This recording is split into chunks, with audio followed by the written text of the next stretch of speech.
আসসালামু আলাইকুম। আসলে আমি বক্তাও নই, কোনো সাংবাদিকও নই। এই পদ্মা টিভির আমি জাস্ট একজন শুভাকাঙ্ক্ষী। পদ্মা টিভির জন্য দীর্ঘদিন যাবৎ অনেক লাঞ্ছনা গঞ্জনা অনেক কিছু সহ্য করেছি। হয়তো উপরে আল্লাহ তাআলার মেহেরবানির কারণে সে আমাদের দিকে ফিরে তাকাইছে।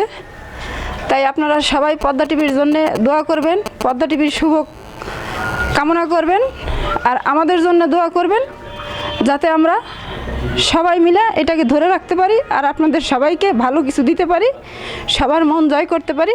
এটা বলে আমি শেষ করছি। ধন্যবাদ।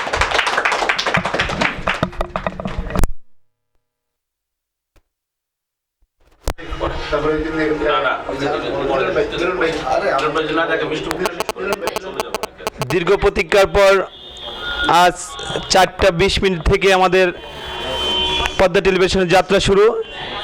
এই উপলক্ষে আমাদের পদ্মা টেলিভিশনের অ্যাডমিন অফিসার জনাব শাহরিয়ার রিজভী মিলন ভাইকে কিছু বলার জন্য বিনীত অনুরোধ করছি।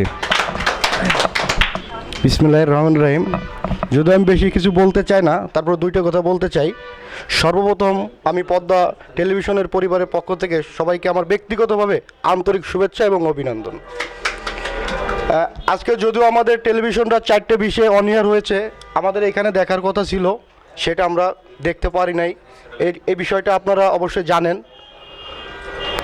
এবং নেক্সটে আমরা যে প্রোগ্রাম করবো ইনশাল্লাহ সবাইকে নিয়ে বড় ধরনের প্রোগ্রামই করব, তো আমি আর কিছু বলতে চাচ্ছি না। সবাই পদ্মা টেলিভিশনের জন্য দোয়া করবেন। আজকে দীর্ঘ প্রতিজ্ঞার পর পদ্মা টেলিভিশনের পূর্ণাঙ্গ সম্প্রচার উপলক্ষে আমি পদ্মা টেলিভিশনের সহকারী অনুষ্ঠান পরিচালক জনাব ফরিদ খান তুষার সাহেবকে কিছু বলার জন্য বিনীত অনুরোধ করছি।